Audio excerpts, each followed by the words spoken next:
If you've ever been on an airplane, this might look familiar. It's an air sickness bag meant for motion sickness. But the Ebola outbreak has changed how some people might react to seeing a fellow passenger vomit on a plane. Over the weekend, CDC agents removed 2 passengers from a plane landing in Newark, New Jersey, after a possible Ebola scare. One man on board was reportedly vomiting. Port authorities said it was a routine response to a sick passenger.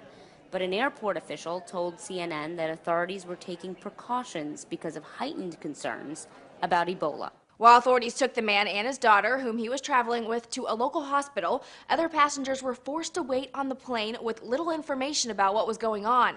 The man and the daughter both tested negative for Ebola, but one passenger told the outlet he believed the man was traveling from Liberia. Experts say that scare comes from people here truly worried, a nation on edge, and that this fear is the new normal. This may be the new norm when somebody shows signs of an illness that could be consonant with Ebola. But should it be? Yes, Ebola is scary, and yes, it has been brought over from West Africa to the U.S., but the chances of someone actually catching it on an airplane are extremely slim. And that fact has been reiterated countless times over the past months. In August, the World Health Organization explained on the small chance that someone on the plane is sick with Ebola, the likelihood of other passengers and crew having contact with their body fluids is even smaller. But still, some question why there's been no travel ban between the U.S. and Africa, and outlets are exploring that question. Business Week notes both Texas Representative Ted Poe and Representative Alan Grayson from Florida have called on the Centers for Disease Control and Prevention to implement travel restrictions.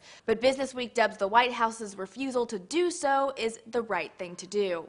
Restricting travel to and from the affected region will have little impact on the already minimal risk to Americans from the Ebola virus, while further worsening the situation in West Africa. And CDC Director Tom Frieden said, "Though we might wish we could seal ourselves off from the world, there are Americans who have the right of return. There are many other people who have the right to enter into this country, and that we're not going to be able to get to zero risk, no matter what we do, unless and until we control the outbreak in West Africa." Wednesday, the White House noted, "We've provided guidance to pilots, flight attendants, and others who are responsible for staffing our transportation infrastructure to ensure that if they notice individuals who are exhibiting symptoms, that the proper authorities are notified."